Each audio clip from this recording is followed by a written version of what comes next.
and welcome to Border Battle, the best show that we have created yet. Today we are here to highlight the crucial turning points in the border battle for the Toledo Strip. I was on the field as the drama unfolded, and let me tell you, it was not a big deal, folks. Well, Aaron, what can you tell us about each team? Obviously, we have two teams. We have the red team with Robert Lucas taking the lead, and then we have a Whig, John Bell, representing the red team as well. And then we have two other players who also represent 600 militiamen from Ohio forces, Tu Stickney and William Bramson. Now, leading the blue team, we have Stevens T. Mason, and for the team's defense, we have Joseph Brown. Representing the other 1,000 citizens in their militia, we have players Franklin, Wood, and Arthur Lawson. Aaron, can you tell us why the teams are fighting? I mean, what is it they are fighting over? Well, it all started when Ohio and Michigan both believed that they had the rights to the Toledo Strip. They were both too stubborn to give up the small 468 square mile long piece of land. According to Rosentrader and the Northwest Ordinance, the boundary between these two future states in the Northwest Territory would be an east-west line that intersected the southern tip of Lake Michigan, and because of the uncertainty of the exact location of the southernmost point, Ohio included a provision in their 1803 state constitution that said they were the owners of the mouth of the Maumee River. Wow, that's pretty stubborn of them both. According to our sources, the land of the Toledo Strip is said to be the perfect place to go to trade. The series of canals make it an easy point of access. I also heard that the soil down there is top-notch, so maybe that's why they were a bit more stubborn about this land. I don't know, but I have a feeling there was a lot more to it than just a piece of trading land. I think you'd be right, Hayden. Aaron, what more can you tell us? I think it's time that we take a closer look at the play-by-play of this border battle. This all started with our red team wanting access to the mouth of the Maumee River, and since their playbook already has the land incorporated into it, Ohio thinks that they have a right to it. On the other side of the line, Michigan is claiming that the land is actually theirs. Michigan is in a tough position. They don't really have the same amount of representation as Ohio does. I feel bad for our blue team. They've been struggling to hold it together. The board of the league, Congress, keeps turning down the blue team's permanent statehood that they need in order to be a true success. Don't feel too bad. Congress did just enlarge the blue team's territory. Thankfully, Mason has stepped up to lead their team through the battle. Is it true that the blue team has created the Pains and Penalties Act to use against the red team if they try to take control of the Toledo region? That's right, Sierra. Mason has Brown ready to attack if anyone from Ohio tries to trespass. It seems that the blue team is waiting for the red team to make the first move.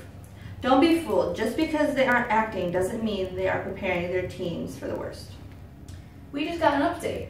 Mason has received a huge blow. Congress might take action and force a compromise between the two teams if Michigan refuses to bend on the Pains and Penalties Act.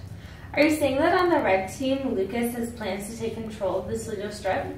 It sure looks that way. Aaron, do we have any more updates coming in? Yeah, things sure are getting tense down there. The president of the league just appointed Benjamin C. Howard and Richard Rush to handle this battle. Apparently, the red team has entered the disputed area, and Michigan is on the move. The blue team has sent a player in to start capturing any violators of the Pains and Penalties Act. This is the most action we've seen from both of these teams. The rest of the blue team has moved in, armed and ready. What's that they're dragging through the playing field? I believe that's the flag of the red team. I would never have expected this. Ohio was not prepared. They are retreating. They don't have anything to protect themselves with. Ohio's not going down that easily. While the blue team tries to enforce their act, Lucas is getting into his fighting position. I thought that Rush and Howard were supposed to be handling this situation as peacefully as possible. Trust me, they are. They have been reporting back to the president and attempting to take measures to prevent the red and blue team from going out into a full-on war. Doesn't seem like Mason's taking too kindly to the ideas of this compromise. Lucas sure isn't backing down either. He just stations his men on the line. It looks like Mason is doing the same thing on the blue side. He is warning his men to arrest anyone who trespasses the territory. Shots have been fired. I repeat, shots have been fired at Phillips Corner. The red team was scoping out the area when they were caught off guard by the blue team. No one seems to be injured, but the blue team has captured members of the red team. It doesn't stop there. Stickney is said to have been forcibly resisting Wood from the blue team. Stickney has stabbed Wood. He's now fleeing the area. They're checking out Wood. They said he will be okay. There's nothing too serious, just a little bloodshed. Congress has had enough. They are not going to be putting up with these two teams anymore. What is their plan? Congress is refusing to grant the blue team their statehood until this dispute is resolved.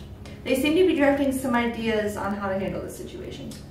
The blue team is not going to be too happy. It seems that the border battle is leaning in favor of the red team. If the blue team wants to be granted into the Union, they're going to have to forfeit this win and surrender the Toledo Strip to the red team. This battle may not have played out the way the blue team wanted, but on the bright side, Congress is going to pass an act admitting the team into the Union, and they have gained the Upper Peninsula. Now to wait and see if Mason will accept or reject the act. All right, the results are in. Drum roll, please. The blue team has chosen to accept the Upper Peninsula in exchange for the Toledo Strip. It seems like a win-win situation for both sides. The red team won the territory of the Toledo Strip, and the blue team won the Upper Peninsula. According to Seeking Michigan, the Upper Peninsula's natural resources are ultimately more valuable than those of Toledo. And we can't forget that President Jackson signed a congressional bill admitting the blue team as the 26th team in the Union. They're officially official. Wow, what a game. It was definitely something. Do you guys think I was right about it not being that big of a deal? Yeah, I still don't understand why there was a battle in the first place. We don't have to understand it, we just have to report on it. And on that note, I think we're good. This has been Border Battle. That's all we have today, and thank you for tuning in. Good night.